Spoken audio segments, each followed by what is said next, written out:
안녕하세요, 뇌리셋입니다. 오늘은 아주 평범하지만 아주 특별한 이야기를 하나 들려드립니다. 여러분 집에도 이런 순간들이 있으셨나요? 집에 들어와 보니 신발이 아무렇게나 널브러져 있고 이불은 그대로 펴진 채로 있고 싱크대엔 언제 먹었는지 알 수 없는 많은 설거지가 그대로 쌓여 있는 것을 본 순간, 그 순간 여러분의 뇌는 뭐라고 말하나요? 또 이러네. 왜 정리하는 사람도 설거지하는 사람도 없는 거야? 아무도 안 치우지. 나 정말 짜증나 죽겠네.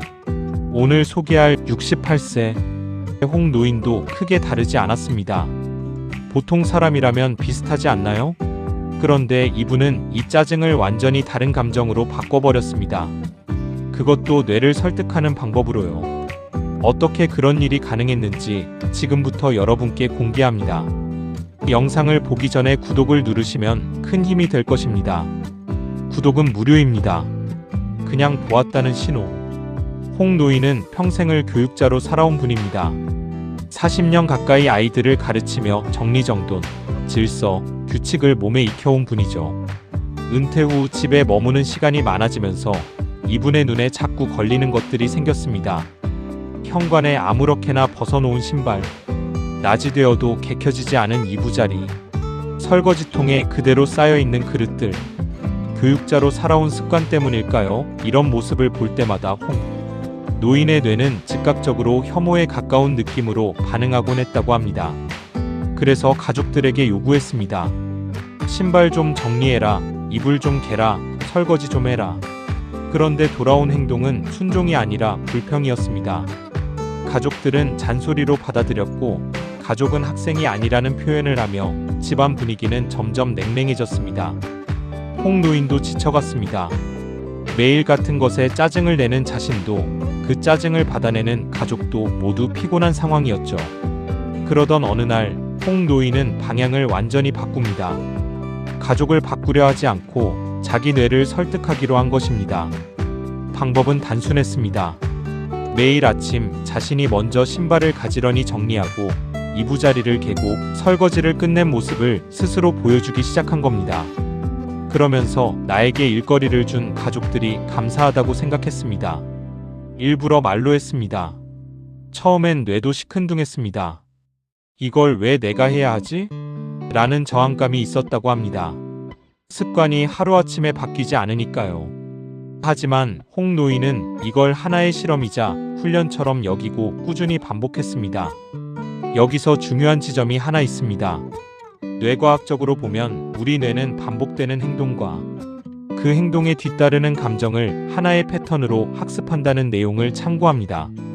정리된 모습을 스스로 만들고 그 모습을 볼 때마다 작은 만족감을 느끼는 경험이 반복되면 뇌는 그 패턴을 좋은 것으로 새롭게 저장하기 시작한다는 것이죠. 홍 노인도 정확히 이 과정을 거쳤습니다. 1단계 뇌가 수동적으로 받아들임 일단 해보자. 2단계 방치된 정리된 상태를 보는 것 자체가 익숙해짐. 3단계 어지러운 상태가 눈에 들어왔지만 느낌이 달라지고 있음. 4단계 마침내는 정리할 것이 있어야 좋다고 어지러운 상태를 기다리게 됨.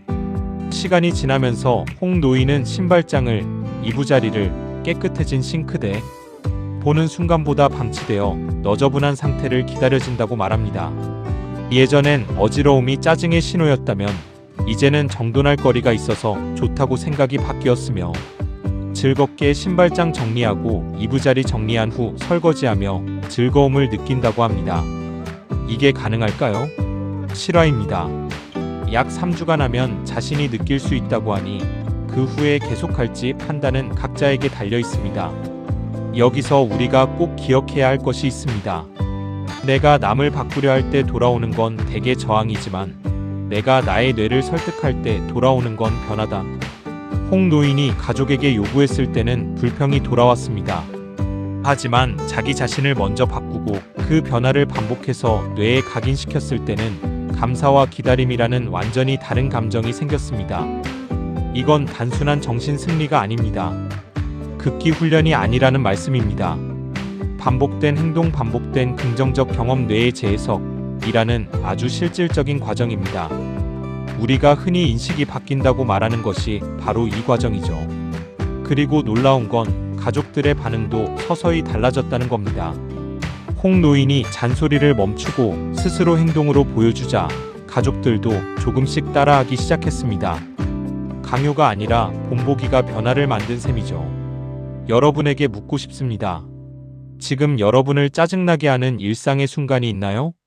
가족에게, 동료에게 혹은 스스로에게 매번 왜 이러지 하고 불평하게 되는 어떤 장면이요. 오늘부터 딱 한 가지만 해보시길 권합니다. 그 불평의 대상을 바꾸려 하기 전에 내가 내 뇌를 설득하여 즐거운 모습으로 그 행동을 만들어 보여주는 것입니다. 신발이 어지러우면 내가 먼저 정리해야 한다고 뇌 설득하며 행동하고, 대화가 짜증나면 내가 부드럽게 말해야 한다고 뇌 설득하며 말 걸어보기, 미루던 일이 쌓여 있다면 내가 먼저 일을 끝내야 한다고 뇌 설득하고 처리하기. 처음엔 뇌가 저항할 겁니다. 왜 내가 먼저? 남들은 하지 않는데 바보짓 아닐까? 라는 생각이 들 수 있어요. 하지만 반복하다 보면 홍 노인처럼 어느 순간 그 정돈된 모습, 그 변화된 순간이 기다려지는 날이 옵니다. 일단 3주, 그러니까 21일간 뇌설득 및 실천 어떨까요? 불평은 뇌가 익숙한 방식으로 반응하는 것이고, 감사는 뇌가 새롭게 학습한 방식으로 반응하는 것입니다. 그 차이를 만드는 건 특별한 재능이 아니라 반복된 작은 실천입니다. 68세의 새로운 습관을 만든 홍 노인처럼 우리도 오늘 하루 짜증 대신 감사를 선택하는 작은 실험 한번 해보시는 건 어떨까요? 여러분의 뇌는 여러분이 반복해서 보여주는 모습을 그대로 배웁니다. 오늘부터 여러분의 뇌에게 어떤 모습을 보여주시겠습니까? 시청해주셔서 감사합니다. 구독은 무료입니다. 뇌리셋이었습니다.